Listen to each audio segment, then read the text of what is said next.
আপনি যদি জিমেল ব্যবহারকারী হন তবে হতে পারে এটি আপনার জন্য অতি জরুরি খবর, কেননা গুগলের ইতিহাসে ঘটে গেছে সবচেয়ে বড় ধরনের হ্যাকিং এর ঘটনা। আর এতে ঝুঁকিতে পড়েছেন পৃথিবীব্যাপী প্রায় 250 কোটি জিমেল ব্যবহারকারী।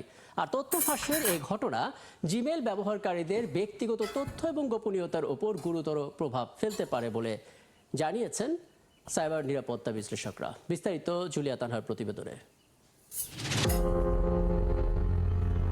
এক কর্মীকে বিভ্রান্ত করে সেলসফোর্স ক্লাউড প্ল্যাটফর্মে প্রবেশ করে হ্যাকার গ্রুপ। এরপর গোপনে তথ্য ভান্ডার থেকে বিপুল পরিমাণ ব্যবসায়িক নথি, বিভিন্ন প্রতিষ্ঠানের নাম ও গ্রাহকের তথ্য চুরি করে তারা। চুরি করা তথ্য কাজে লাগিয়ে জিমেইল ব্যবহারকারীদের কাছে এই প্রতিষ্ঠানেরই কর্মী পরিচয়ে ভুয়া ইমেইল পাঠানোর পাশাপাশি ফোন কল করে লগইন তথ্য বা নিরাপত্তা কোড সংগ্রহ করে হ্যাকাররা। এমনই এক ভয়াবহ